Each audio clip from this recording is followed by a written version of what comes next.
I was at a point in my career where I was a bit unhappy with where I was and I couldn't really see the next role. And I basically invented my own job. I did the final pitch to the board and it was a really scary moment because the CEO turned around and he said, "I have absolute confidence, Jon, that this will be an overwhelming success." And honestly, I've never been so frightened in my life. And then I thought, I've got to do it. I've got to actually deliver what I said can be done. And no one's done it before. So there was a lot of people all kind of looking, going, is this going to work? And a lot of people want it to fail. You can you can start to internalize it and go, am I not good enough? Did I do something wrong? I didn't know the answers.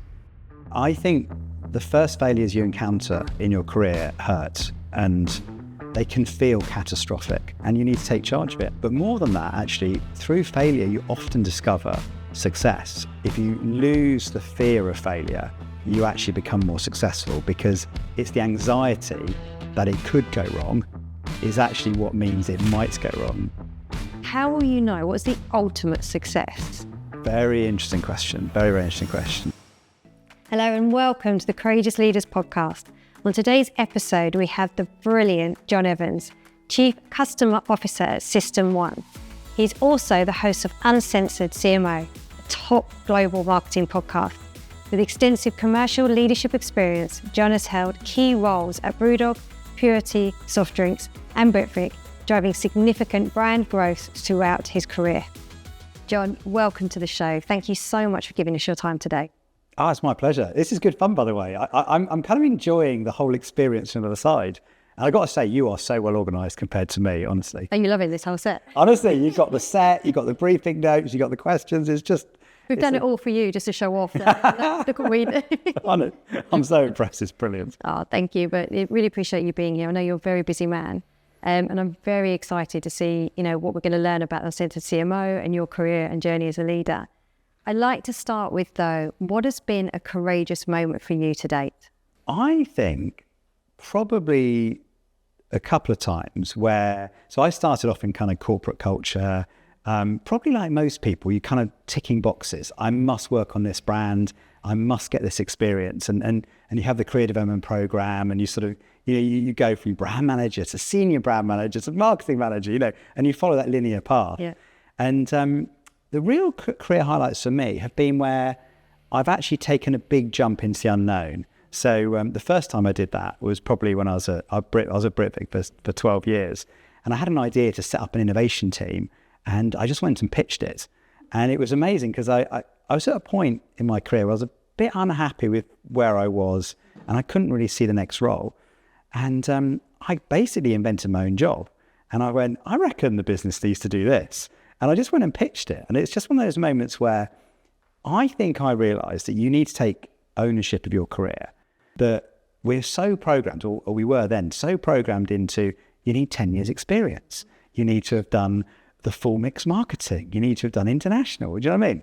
And it was very formulaic. And actually I realised that your career is your career, the only career you have is your own. Yep. And you need to take charge of it. And I think that taught me that if you put yourself out there and you see a need and you come up with a solution and you pitch for the money and you're confident and passionate, you can almost create your own. I did create my own job. So I had my own job title and defined my own role and hired my own team and set my own targets. And yeah, that's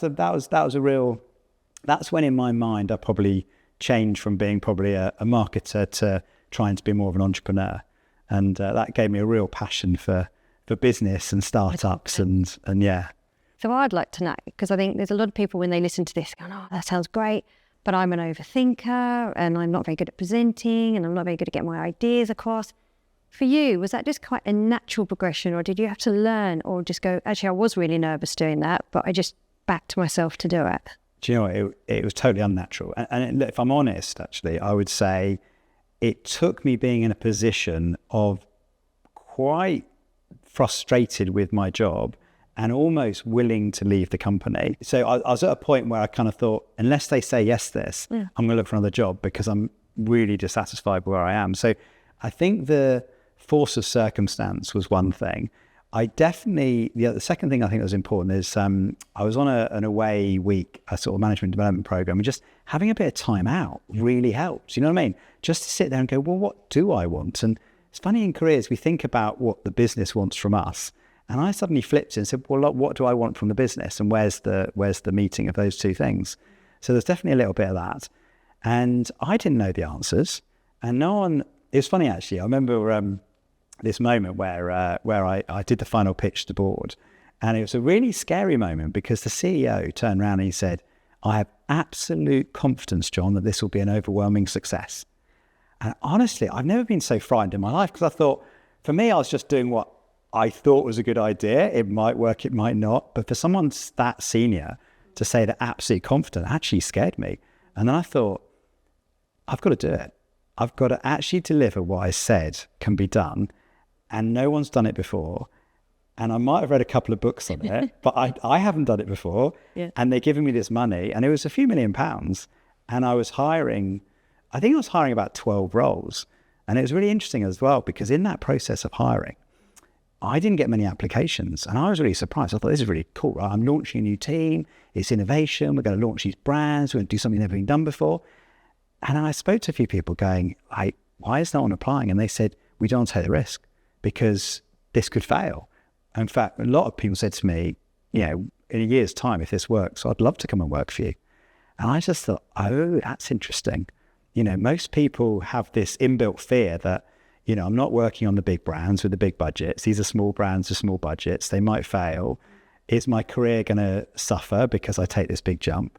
Actually, it was a very lonely place, because to put myself in a vulnerable position where it could go wrong, to tell people it's going to be a success, but not know it's going to be a success. You know what I mean? It's like, I believe me, but and other people put their trust in me, was really difficult. And I'd probably describe it as loneliness actually at the time, where I didn't have any person I could go to in the organization and go, how do I cope with this? How do I reassure my team it's going to work? I mean, in the particular situation I was in, we actually lost some distribution, a big customer for one of the brands that I had taken over.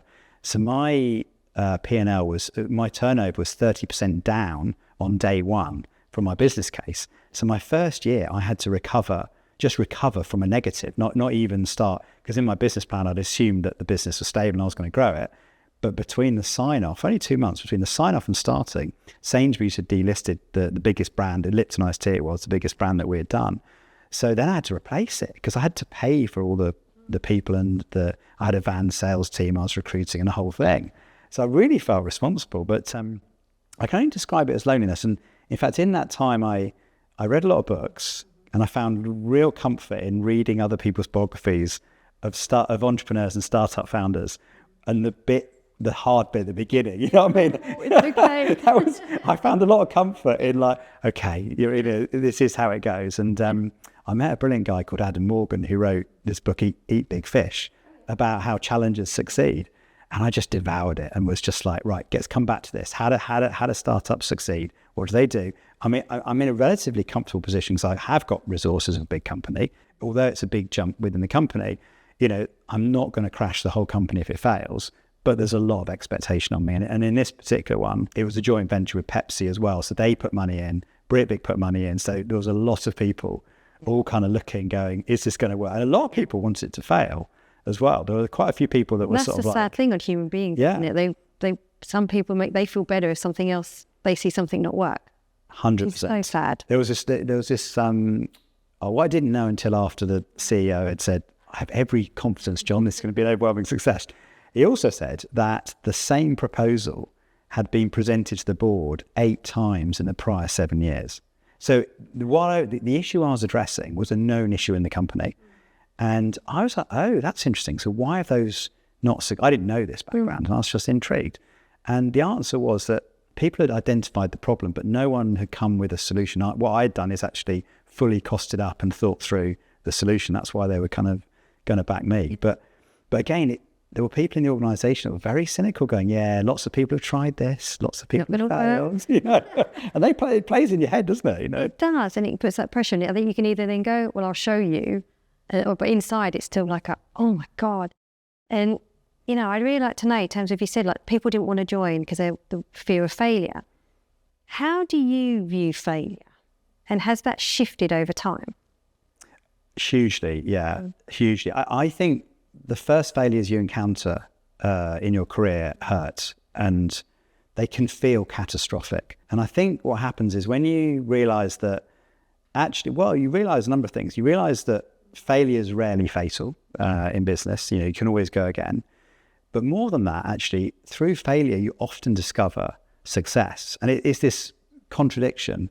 And in fact, one of the funniest, well, I say funniest, most ironic things, way later in my career, I ended up being a marketing director at Lucas over Albina Suntory. And I'd just joined, and I'd spent a few years in private equity before that, working on it. It didn't fail. It was very, very successful, but I didn't make the money I thought I was going to make in the private equity venture that we had done. So I ended up at LRS at the time, and they had got this idea that the exec needed to be more connected to employees. And so the HR director had come up with this amazing idea, which is we're going to do a learning festival, and each of the exec are going to deliver the training for all the staff, right? As a way of kind of helping everyone learn, but also connecting the exec and making them feel closer connected to the staff. Lovely idea. And I just started. I was there about, I think I was in week 2 or 3 or something. And whereas everyone else got a sensible, like learning thing, like, how to do a P&L, if you're the finance director, sales director, how to sell, They all got sensible things. My working title was Meet Jon. I was like, well, that's ridiculous. Like, come on, I'm what going to say for an hour. Anyway, I read a book, and it was the most amazing book called Black Box Thinking by a guy called Matthew Syed. Yeah. And the bit that inspired me about it was he was comparing the airline industry to the pharma industry. And in the airline industry, when a plane crashes, the failure, the data from the black box gets shared publicly so that everybody can learn from it. And as a result, the airline industry is one of the safest industries in the world.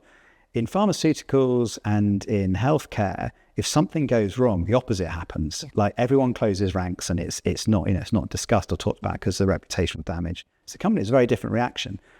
And I was really inspired by this. So on holiday, kind of on the sun lounger, I'm like, right, I phoned Tracy, the HR director, said, right, scrap the Meet Jon title. We're going to do my 5 biggest failures is the job title, you see. I just thought, I was so inspired by this. So what I didn't realise is when I got back, the training was on the first day back from holiday, that no one signed up for all the other classes. They'd all signed up for mine. So mine was completely oversubscribed. Everyone was going, this new marketing director was going to talk about his failures. We've got to see this. But the little twist, I'm sure you can see where I'm going with this, is that I spent most of the talk talking through the big failures in my career. And some of them have been pretty big. But the twist at the end, of course, was I then revealed that what followed every single failure were the biggest successes of my career. And I could not have got to the successes without having experienced the failures first. And that's a tough lesson, but I think anyone who's sat there watching or listening to this in that moment of failure, it's never fatal. And firstly, you'll come out the other side. But secondly, you might just look back and go, what I learned then has been transformational to where I am today. And the gratitude that you went through it. And I find it so interesting that we know this. There's been a lot of literature now in terms of we need to fail. That's where you learn. That's where the life growth is. But human beings, the majority of us still have this, we do everything we can to not fail. Yeah. Or to not make a mistake or to not be rejected. Yet we know that could be the greatest life lesson we ever had. There's such a tension in it. Totally. And have you noticed in yourself, I suppose in terms of what you're doing with System 1 and what you're doing with the podcast, how much have you noticed now that you can relax more, going, well, look, if it doesn't work, it doesn't work, versus you still have a natural tendency to go, let's try and do everything to make sure we don't fail. Yeah. Have you noticed that? Yeah, I have. I'm very fortunate, actually. And even, so when I sort of left corporate life, I suppose 5 years ago, and joined System 1 and set the podcast up, I wasn't in the same kind of corporate environment where it's more important how things look than how things actually are. And I think that's the thing that I really struggle with in big corporate organizations is the game seems to be managing perception, not managing reality. And I always struggle with that because I'd see people that would be able to communicate a story that was completely unrelated to reality, and they'd even get promoted off the back of it, or they'd be celebrated as being great leaders. And I'm like, really? I'm like, hang on, this is like the absolute opposite of the reality. And I've always valued reality and truth and honesty and facing into the brutal facts and that's where I think real success comes from. So the beautiful situation I now find myself in is I don't really have any political reason not to be honest. And if things go wrong, I'm in a position where I'm experienced enough, I'm respected enough, I'm supported enough to be able to, pick back up again and go again, which gives you this freedom to be able to acknowledge it, deal with it and move on, I think, rather than have to cover it up or avoid it or, that sort of thing. So yeah, it's partly experience and it's partly circumstance, I think. And maybe it's partly my attitude as well, but I'm very happy to.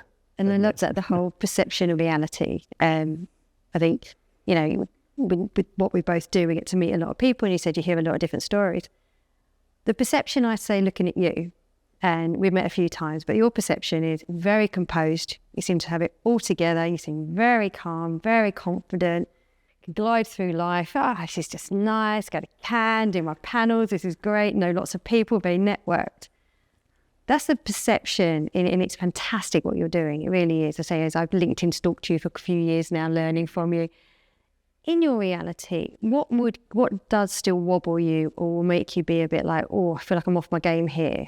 What's some of the reality that people might not know that you go through? Yeah, I'm probably, a lot of people won't believe this, I'm probably a little bit more prepared than people think I am. So I prepare as if the world depends on it. And then when I deliver it as if it doesn't matter at all. So if I'm going to go on stage, the moment I go on stage for something, I act as if I'm in my bedroom or I'm talking to my parents. Do you know what I mean? I just change into, like we're having this conversation. I'm not thinking about cameras. I'm not thinking about how many people in the audience. I'm not thinking about what people are going to think about what I said. So once I'm in the moment, I'm completely relaxed. And I've learned that and honed that over many years.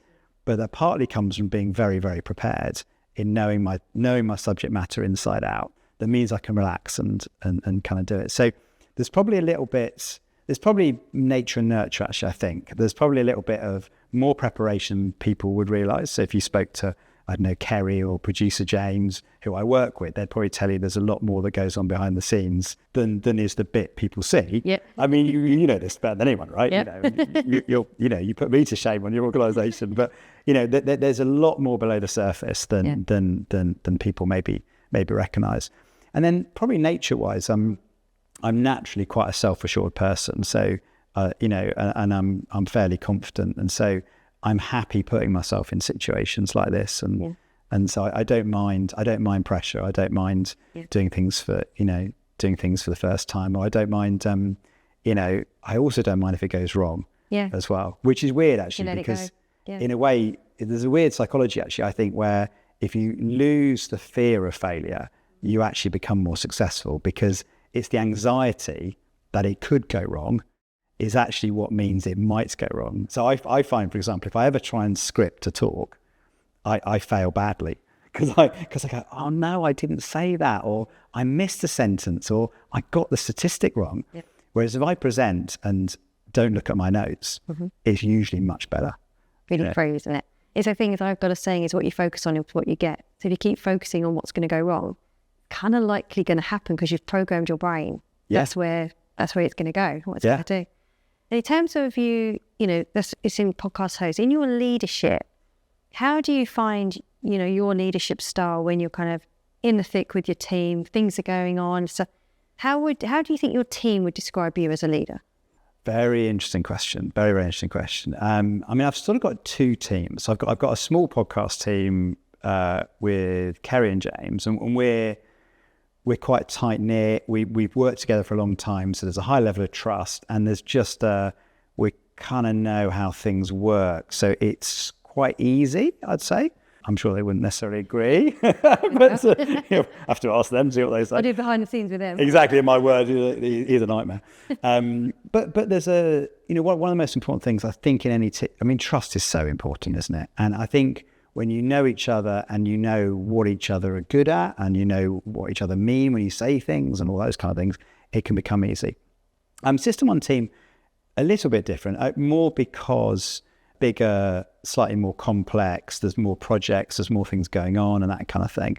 So I think, that's been more of a journey, I'd say. I mean, I'd say the things that they would like would be certainly the creativity, strategy, relationship building, making the company well known. I mean, that's a big role that I play. So I think on that side, that would be recognized. The downside, I think, is probably my availability or my responsiveness or my organization to be able to meet the needs of some other people. So that's the thing that I really struggle with. And it's very, very difficult because I'm very ambitious. And if you're ambitious and you're trying to achieve things that haven't been done before, it's not possible to also do the basics. I mean, I learned this years ago. It's funny when, so I'm pivoting now to a different moment in my career, but it will connect up. So when I did the thing at Britvic, which was the innovation team, I was actually, my day job at the time, I was actually working on Lipton and V-Ward, these two brands. And I actually went back to the owners of those brands and said, I'm actually going to have to let you down. And I'm like, well, because I at the time I had some targets around sampling campaigns or in-store activity and so on. And I said, because I'm going to pitch a much bigger idea to the organization. So at the moment it's just me. I'm pitching for a lot of money, a lot of investment, and the resource that I'm going to pitch for will double the size of these brands. But if I continue trying to do today with just me, they're going to fail. And I remember the relationships of the two people that I was kind of reporting to got very fractious because they felt I was letting them down, and they didn't get that what I was doing was a much bigger play to get more resource that would eventually make it all fantastic. But at the time, I was failing, and I got some pretty harsh feedback from my boss at the time to go, you're not delivering what you've been asked to do in your KPIs. You're off target in terms of performance review. 3 months later, I've created my own team. I've got £6 million of investment. There's more people thinking about these brands than has ever thought about them before. And they doubled or tripled in the next 3 years. And they were both amazing successes. But I had to make some really hard decisions to let some people down operationally short term in order to win the long game. That's so difficult. And I had this weird thing where, because at the time I'd been seen as this sort of guy that had created something new and it's all very exciting. A few people then asked if I could be their mentor, and they're like, we'd like to do something like you've done, Jon. And what was really interesting about those relationships, so I remember back at the time, none of them succeeded, and they all succeeded for the very same reason. They all said to me the same thing. We don't know how you juggled both, because they said we can't do what we got to do on our day job and at the same time spend all this time like you did coming up with the next thing. And I said, you can't. I mean, you can. Well, some people can. I'm just not that good to be able to do both. But I had to make some choices. So I think in System 1 at the moment, I've had to take the same approach, which is there are some things that are going to make us successful. So pitching for big customers, making us famous, building partnerships with media companies or creative agencies that are going to allow us to get our work seen by much more people.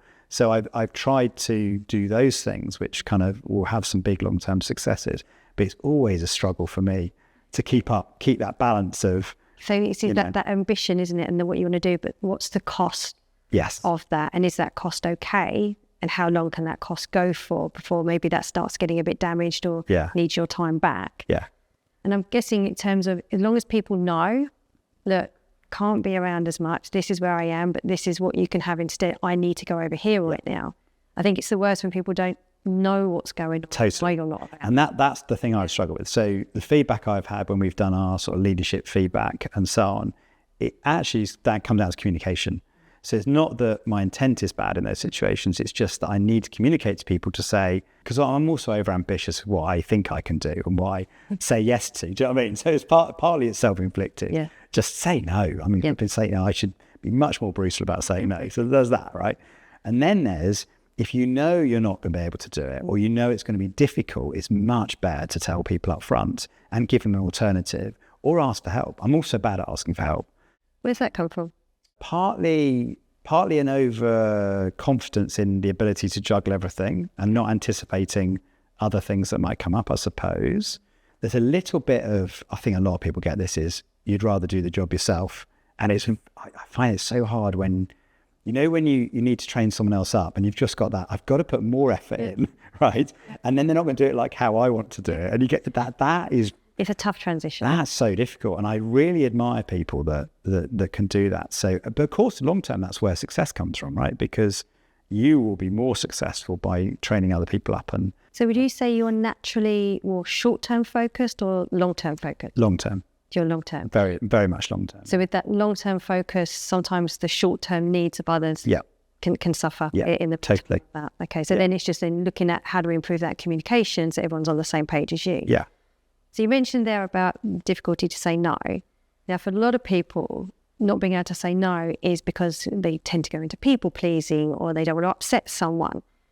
Is it just you have this over-ambitious drive that stops you saying no, or is there anything else behind it? Probably a little bit of what you just said, actually. I wouldn't be surprised if I value relationships highly. I want everyone to be successful, and I definitely don't want to let people down. So that's definitely part of it. But I suppose the brutal thing, if I'm honest, is you let them down more, don't you? Right? If you say yes, you don't let them down up front, and then you get into it and go, actually, do you know what? I can't really do that. That happens a lot, I think. Okay. And have you learnt from that yet? Are you trying to put things in? Slowly. Have you got Kerry and Jack be like, come on? Yeah, get with the boat. Yeah, Kerry's like, say no, John. Come on, say no to more things. You know, you just want to make everyone happy. You can't, you know. But I think it is one of the biggest challenges that leaders have is this overcommitment. Yeah. And then the actual cost to that person's then health, the cost to, I'm guessing, your family don't see you as much. Yep. The cost to the team. And I think sometimes it is working out, is this yes? What I think my thing is, as soon as I'm saying yes to something, what am I saying no to? So I'm still saying no, but I'm saying no to things that feel invisible, but they are getting the impact of yes, because I'm like, I want to do that, I want to be there. But that's no to going to the gym, no to eating healthy, no to seeing my husband, no to prepping for the talk I've got next week. Yeah. Yeah. That's really good advice. That's really good advice. And I suppose you could even take it further and go, by saying no, you may create the ability to say yes to something much bigger that comes along that you don't know about yet. Because, I mean, the other thing is, I mean, we're on a real roll at System One at the moment. The podcast's on a roll. The number of opportunities are multiplying exponentially. And, you know, you feel like you don't want to miss those things. But equally, you haven't tripled yourself. You know, your capacity hasn't tripled to meet the. So do you have FOMO, Jon Evans? Yes, exactly. Maybe that'd be the good Jon Evans FOMO. Yeah, exactly. Not saying no. He's just agreed to present in America and China on the same day. Crazy. No wonder I Kerry's tired. No, but I think that's the thing, isn't it? It's the wonderful ambition. I think ambition is a great thing, but not at the cost to the health, time.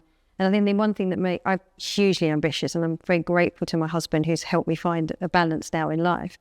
And I think it's all that thing, all the study now, and they say you're never on your deathbed going, I wish I'd worked harder. Totally. So I'm just like, there's so much evidence now, and it's just like how important it is to have that fulfillment or the richness that life gives us, but also the ambition and the fulfillment that work can give us. And that nice line.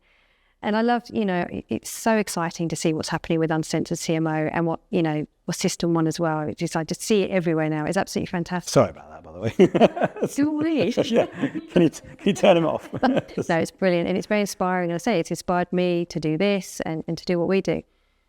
I'm guessing, though, you didn't quite see this coming when you got sacked for the first time. No, not at all. And I'd love to know, because I think it's so admirable how openly you talk about this, because it is a bit of a taboo subject, saying so people don't even like to say they've been made redundant, even when it's completely out of their control.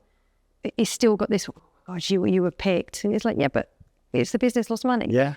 You openly talk, I think, is it 3 times? 2 or 3 times? Two times, yeah. To get sacked. Yeah.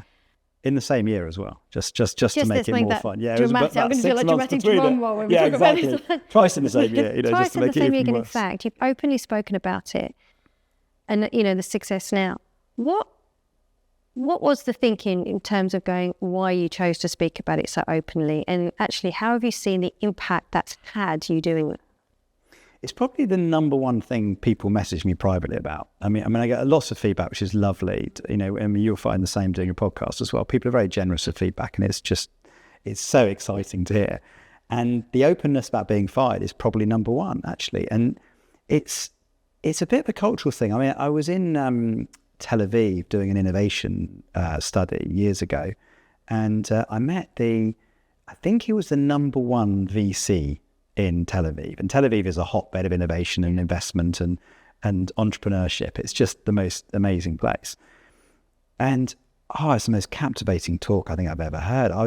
Every sentence was just full of like richness and life and experience and so on. And he just casually said, he said, I don't like going to dinner parties in the UK. I thought, that's a bit weird. I said, why is that? He said, because no one will ever talk about their failures. And he said, if you haven't failed, I'm not going to have a meeting with you. Because if you've not failed and learnt to get up again and dust yourself down and go again, then you're not ready for investment. And I was like, wow. Yeah. I'm like, but that shocked me at the time. I was like, you can't say that. You can't possibly say that. Now, the unique, as we know, the unique circumstances Israel find themselves in is attacked on all sides, and everyone who grows up there does 4 years in the army, and they've had to innovate to survive in a way. Yeah. And you hear some of the stories they tell you, it really hits home. But they carry that through to their approach to investing and being an entrepreneur and so on. People get confused often with this point. It's not that the goal is failure. The goal is never failure, right? But people think when you talk about it, it's like, we don't want to be that person that just thinks failure is okay. Failure is not, of course, no one ever set out to do it. But it's more dangerous to try and pretend that failure won't happen when you're trying to do something significant, because unless you're taking a big risk, it's unlikely that you'll ever have not faced failure. I mean, if you haven't taken, if you do take a risk, it's unlikely you won't have faced some failure in your career. And how you respond to negative events is the most important thing to success, because it can psychologically damage you. It can set you back. It can set you back years, I think, a lot of people, So I think we've got to talk about it. And I suppose that experience in Tel Aviv, coupled with in that same year being fired twice, really hit me. And the question I had is, what am I going to do, right? I can let it knock me down, or I can decide to get back up and do something about it. And I'm quite stoic about the whole thing, the old phrase, life isn't what happens, it's how you respond that makes you. And that's so true. And we have choices. And it's a choice to go, this ain't defeating me, and I'm going to make the most of this opportunity. And I'm going to do what only I can do in this situation, now that it's happened, and take advantage of it. So just own it. Absolutely. It's part of your story. Yeah. And so look, I hope, and the reason I do repeat it quite a lot is I've met enough people, and there are a lot now today, there are lots of people out of work, very talented people. Yeah. Maybe they got to a point in their career, maybe they're a bit mature, I don't know, or just the sector they're in is kind of, not as buoyant as it was, or the economy is not doing so well, or there's lots of reasons why you might get fired. And if I can help those people just to pick themselves back up, realize that you can go again, and you need to, I think the thing is as well, that the danger as well when you get fired is you can massively slow down. You can you can start to internalize it and go, am I not good enough? Did I do something wrong? Should I be doing this at all? Yeah. All those questions, they become massive. Yeah. And then you get out of the habit, and then, will anyone hire me again? I mean, a lot of people, will be thinking, what do I do when I go to a headhunter and say I've just been fired? Am I somehow going to be blacklisted on, or you can imagine the kind of conversations that regularly occur. And I just think it's so good, because it took me a long time, because I went over to Melbourne for a job, and it was my big C-suite opportunity. And I was like, I've made it, I've done it, this is what I've done my whole career for. And it didn't work out. It was not the right match at all. And it was amazing, because when I heard your story as well, the shame I felt of having to say to people, I've moved myself and my husband to Melbourne, I got flown over there, I've done this, you celebrate a leaving party, and then 8 months later you're going, I'm coming home. I know. And the shame in this, and you said I did all of that catastrophization. But then, for me, I now started a business, never thought I would start a business. So again, I think I've heard you say, as one door shuts, just think of that door that you can open up. And I think that's where the podcast came from you, wasn't completely. It? Yeah. I mean, we wouldn't be sitting here having this conversation without it. And I think that's what, if I can do anything, I want to detoxify the idea of being fired, because in most situations, now not always true, but in most situations, being fired is more about the company than it is about you. I mean, there's sometimes bad fit.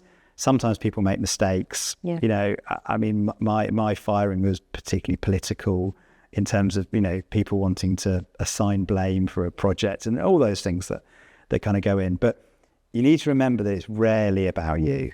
You know, I mean, there's always things you could have done, but that's true of anything, right? So you need to remember that. So if I can help detoxify it, then I think that's important. But I really, really want people to realize that there's so much in your control that you can then go and realize and see it as, I've suddenly got this time to go and create something that I would never have done had this not happened. Yeah. And so, like you're saying about the podcast, I was freelancing because you have to earn some money. This is scary, by the way. Actually, I just mean generally, like suddenly when you've got no money coming in, and then you have to earn whatever you were earning before, and freelancing is really hard. Yeah. Big kudos out there to all freelancers. My husband does it. And really? It's like, is phone ringing this week? Is it not? Walking to a new company? I was saying about being self-assured, right? Not knowing whether the money's coming in is one of the most freaky things, you know, because I was juggling about 4 different kind of freelancing roles, and it was sort of adding up. I wouldn't say it was totally adding up, but that pressure of, I need to get the next thing. I need to make sure that I've got more than 2 weeks notice on this particular contract. That was really hard. But while I was doing that, so I was working for probably 4 different companies at a time, maybe half day or a day a week. So I was spending my time between. I think now we'd call it fractional CMO. Oh, it does sound posh now, doesn't it? I know. I was going to be. I was just like, I think I was calling it. I don't know, gun for hire or something. I can't remember what I called myself. It wasn't as cool as fractional CMO. So anyway, that's what I was.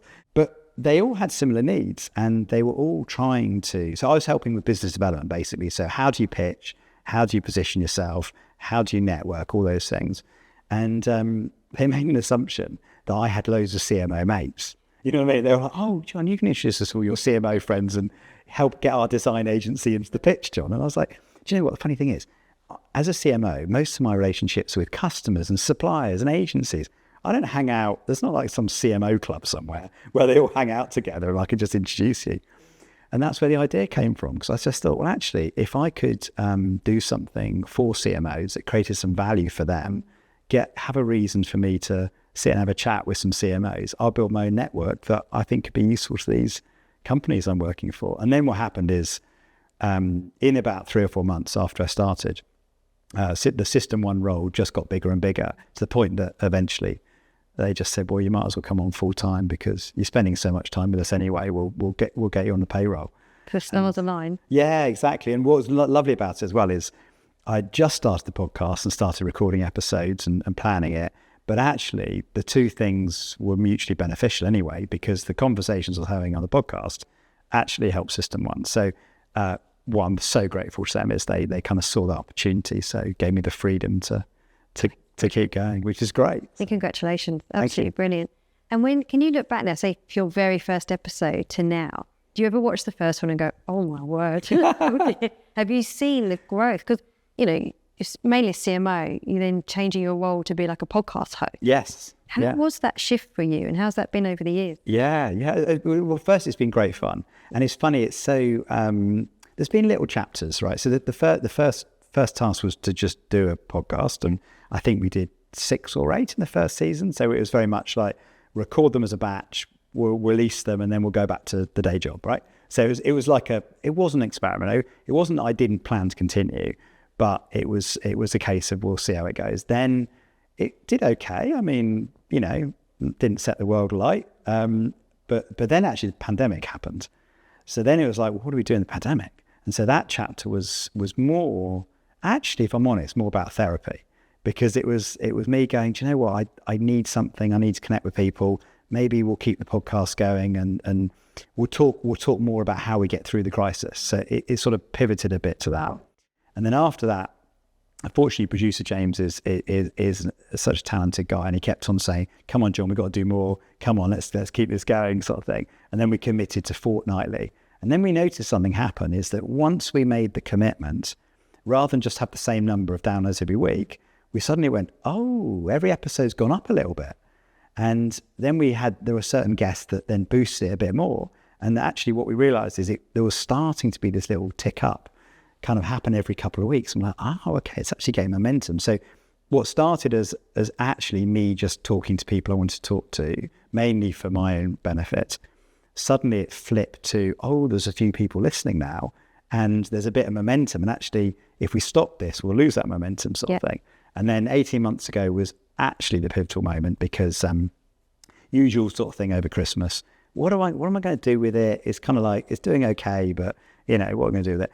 And then I just did some research on like top 50 podcasts in the UK or whatever, and they were all at least weekly. Some of them were like 2 or 3 times a week. They all had YouTube shows and all this. I'm like, okay, all right, we're going to do this properly. Let's go. So there's been these different chapters, and what's great is each one has been a learning experience, and each one has given me data to go back and look at. So I go, which guests work, which topics work, what kind of promotion works, when are people listening, where are people listening, and I've been able to learn each time, and then at each time kind of get better. So I've just applied that, and fortunately it's it keeps going. Yeah, exactly. So with starting it as just talking to people, because it's a bit like probably why I started mine. It's just a way to connect and get to know people. And then now say I've been on video now for 6 months. You're way ahead of me. Putting yourself out there, you've got a really big reach, and people are watching you every week. How has that felt? Has it been quite strange becoming more and more in the spotlight? Yeah, there's weird things. There's people you bump into you don't know who've listened to every episode and will quote stories and like, oh, wow, that's a bit weird. You'll be sat on a plane and the person next to you, this actually happened. Person next was listening to an episode, and I'm like, oh, he was on his honeymoon as well. It's a bit weird. Anyway, I know it's a bit weird. I had to apologise to his fiancée and just go, I'm really sorry. Our marriage shouldn't start in this way, sort of thing, Or you meet somebody, a customer, and then you realise they know so much about you, and it's like, oh, well, okay, that's because I suppose it's a weird thing is that while you're sleeping, there are people listening to you talk all around the world, which is a very weird thing. So that's a bit odd. It's fun. It's a bit. That's a bit surprising. I suppose that something else that happens is like everyone has an opinion as well, and while I'm very blessed, is that most of the feedback I get is super positive. There is occasionally a bit of negativity, and not everyone is nice. And I suppose the thing is that the volume of that goes up, the more successful you are. And I mean, what one example of what might happen way down the line is I had Scott Galloway on the podcast earlier in the year, which is a massive coup because obviously he's a big, well-known person. But the vitriol he gets. If you look at, say, you take the YouTube episode, and there'll be like 2,000 comments, and half of them will be really nasty comments. And so I think when you get to that level, it's almost like people are using it just to vent their worldview or something, you know what I mean? Whereas I suppose, at least for me, I'm in the relatively nice marketing kind of world where most people do care about marketing and they do want to engage. But even then, not everyone's a fan. Does it impact you? Does it, because sometimes that one negative that stays in your head for a little while. Well, the thing is, like, I know you remember the one negative comment, you absolutely forget the 99 lovely things other people said. So negative reviews have a way bigger impact on you than they should. And I need to be better at it because it probably affects me a little bit. Yeah. And I need to be better at it. I mean, Kerry and James are amazing. Ignore that, John. Look at the 99. Come on. Yeah. But that emotional, cause, I think when one of my social posts went up, someone put something quite challenging. And you can't help that natural emotion of, oh, that hurt. Oh, my word. And then you start trying to justify it, or should I respond? How do I not respond? Oh, my God. And then this craziness in your voice. But it is that moment to just go, they're entitled to their opinion. That's what they want to do. And actually, you find most people who support you come to your rescue before you've even had a chance to respond. That's lovely when that happens, isn't it? That's so nice. Oh, thanks. I decided actually about 6 months ago that I slightly changed. So I had this view that I should reply to everything and everything should be positive and so on. And then the volume goes up to the extent that it actually becomes quite hard to do that. But the other thing I decided is actually I'm changing my role slightly to my job is to create the debate, and it's perfectly okay what everyone wants to say. It doesn't reflect on me. I'm just creating the debate. And if they want to have a go at me because they've got a different point of view, that's totally fine. And so that was after the Scott Galloway one where I thought, I didn't have the energy to engage and try and justify or defend what was said. Yeah. I just couldn't. And I thought, actually, do you know what? this is fine because everyone has an opinion. I'm putting it out there. I'm starting a debate, and I'll just let the debate rule. And in fact, I won't make my opinion. I won't necessarily have to be forced to have an opinion on this particular point, you know. I think it is. A lot of advice I get is, Joe, don't be too vanilla. And it's safe to be vanilla. And I know I can fall into that safety trap. So I'm like, oh, I want a nasty comment. But it's like the whole reason why we have a voice. I actually interviewed someone yesterday. She's written a book called The Influential Voice.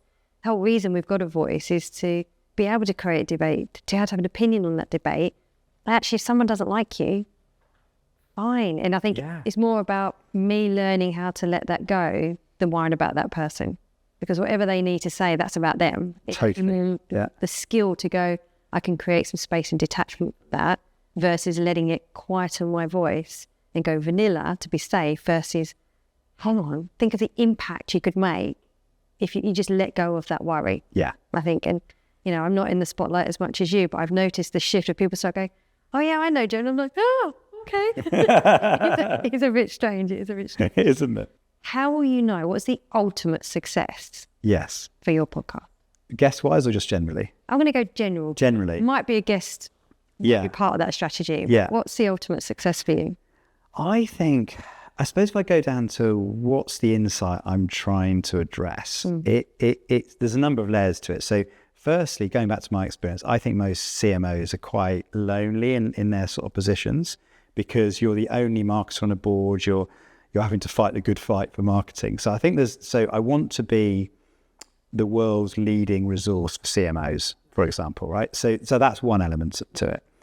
I want to connect the world's marketers to the brightest and best thinkers and experts in the world. Because in my experience, marketing is a difficult job and it is very subjective.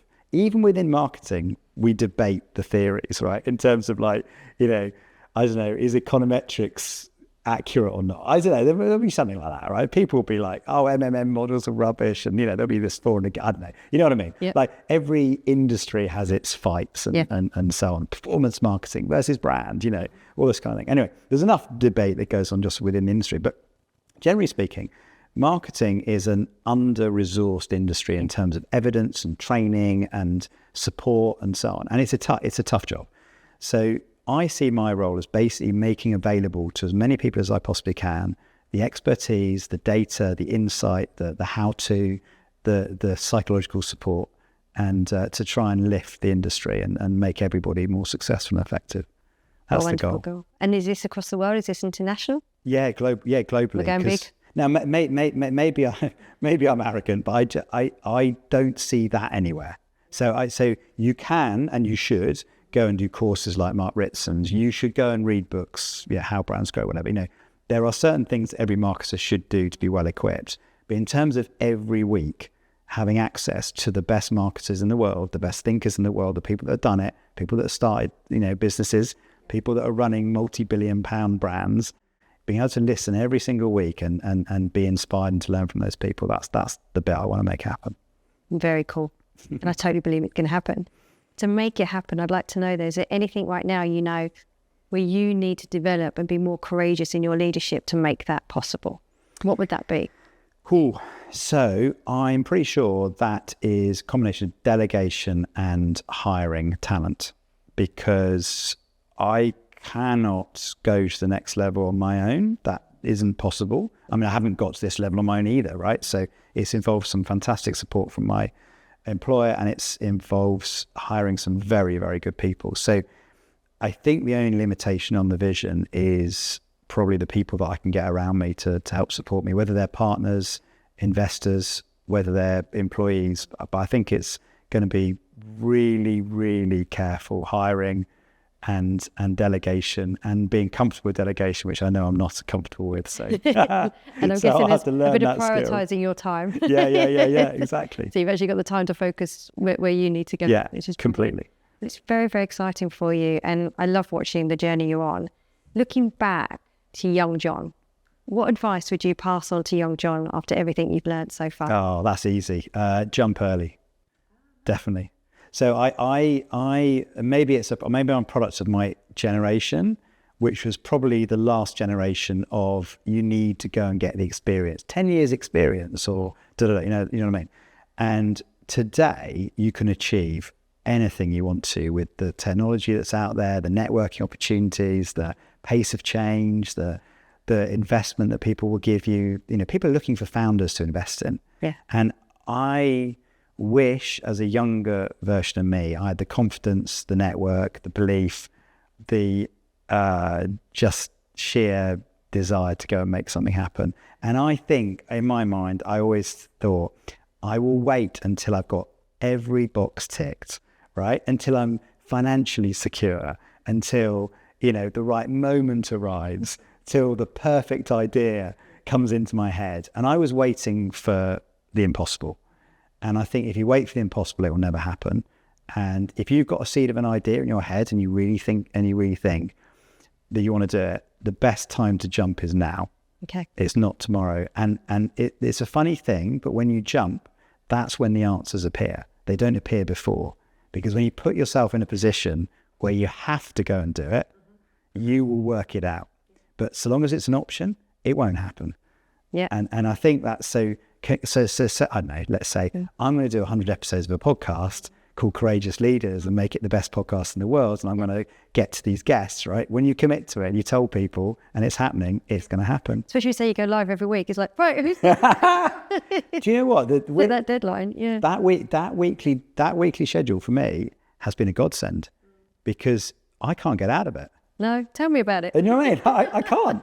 But that self-imposed deadline is really, really powerful. Yeah. And I think the problem with ideas is they can be delayed. They can be put off. There's always an excuse, right? I mean, even as the pandemic happens, you know, we've had some pretty good excuses, right? Yeah.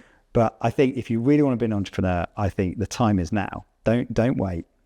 And I'd also, just to build on that, if it's okay, I would, because I see in you, you're a very natural entrepreneur. I wouldn't naturally call myself a natural entrepreneur. I think I've fallen into it. So for me, I feel like I've had to learn a bit more. I've had to read some more books. I've had to take risks that probably make me feel more uncomfortable that a natural entrepreneur would take. But anyone listening, I think, even if you've got an idea and you don't feel like you're a natural entrepreneur, a natural founder on this, it's still possible. And I think the way I've done it, so an example is like watching you, is watch the people that are doing it, because it may not feel natural, but doesn't mean you can't do it. That's such good advice. It's a bit harder. Yeah. I'm not going to lie. It's a bit harder when it's not natural, but it's not impossible. And that's the thing today as well, that's different to, let's say, 20 years ago when I might have done something like this, is the access to talent, the access to seeing other people do it, the research you can do. I mean, if you wanted to be a podcast host like us, there's a lot out there you can learn from. You could just do an evaluation of who's doing the biggest numbers and why, and just reverse engineer it. The barrier to entry is really low. A microphone, bit of software. That's about it. I started on Zoom. Yeah, exactly. The cost of entry is so low. And that's true of a lot of sectors now. The democratization of technology, ideas, access to funding. I mean, something else I learned after I got fired, actually, I gave myself a 100-day plan and I wanted to meet 100 people in 100 days. I just needed a framework in my head to keep me focused, right? So it was a short-term plan just to keep me going. And I wanted to meet founders. I wanted to meet people with investment and I wanted to ask their advice on what they thought I should do. And there was a lovely conversation I had with this guy where he said to me, I've known him for a few years, and he said, I would invest 6 figures in you tomorrow, even without the idea. And I'm like, you would? I'm like, are you crazy? He said, no. He said, as an investor, you invest in people that have a track record and that have come up with the answers and know their sector and really believe in what they're going to do. Now, and you know, if you want help forging the idea, but he said, if you want the security of knowing there's a 6-figure number available to you, I will give it to you now. I was just like, well, firstly, thank you. But I was a bit confused. I thought I had a big business case. But what it taught me is, firstly, there are people with money out there who want to invest in entrepreneurs. And the money is out there, you know, if you can make the pitch. But I'm not saying it's easier than you think, but you would be surprised that if you can find the right people, that your ambitions align, circumstances are right, all that sort of thing. But yeah, just get out there and trust yourself. Just try. Yeah, back yourself. Yeah. Yeah. And if the first thing doesn't work, just try again. Don't quit. Just completely. try again and just try again. Well, this is the other thing that I've learned. I mean, the biggest lesson in the last 5 years for me, I've never done a job for 5 years before. So my longest job before this job was 4 years. I don't know what year 5 is like. Year 5's been the best bloody year ever, right? And what I've learned is the compound interest. I never realized this, that actually most successes take a long time. And I've never benefited from sitting around long enough to see all the benefit of that. You know what I mean? It's kind of crazy, really. I've always been on that really tough first 3 years, 2 or 3 years, where everything has gone wrong and we've had to recover it and we've eventually made it successful. But actually, geez, years 4, 5, 6, 7, that's when it happens. So Start getting that rhythm, the routine. Yeah. Still a bit scary at times. Yeah. A bit of rhythm. Jon, thank you so much. Just before we close, is there any final words or anything we've missed that you just like the audience to know about you, your story, that you think could help? That's a really good question. What would be good?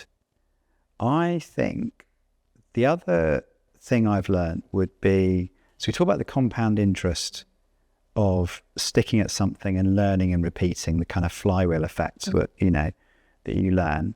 The other thing I'd say is the compound interest of relationships has been something that I've also learned, particularly after being fired. And what I learned when I got fired was actually, I lost a bit of faith in humanity when I got fired, because I was fired politically, I think. I'd say not performance. And the game was about, in a big corporation, the game is, how do I make someone else look bad so that I look good? And what I realized is, when I was kind of freelancing and trying to work out what I'm going to do next and networking, there are so many people that want you to win and that will back you and that will introduce you to people and that are happy for you to succeed. And I want to be with those people, and I want those people to be successful, and I want to have more of those people around me. And actually, there are great people out there that will be transformational for you. Go find them, go partner with them, and make who you work with more important than what you do. It is 10x more important than what you do. Find those people, and make them your team, and then you'll be unstoppable. What a lovely note to finish on. Thank you so much. And I know what you're doing. And I can see you're going to be completely unstoppable and taking CMO world domination. What you're going to do. If it all goes wrong, I'll just apply to be your researcher, don't worry. Oh no, please come and do the podcast with me. No, but thank you so much for your time. Thank you for saying yes to being on the podcast. And thank you all for listening, and we will see you next week. Take care. If you've been loving our Courageous Leaders podcast, please can I ask you to subscribe to our YouTube channel. Your support helps keep the quality content coming and reach listeners like you that we can then really, really help. We fund this podcast ourselves, so to have your support means that we can keep delivering week on week. Thank you.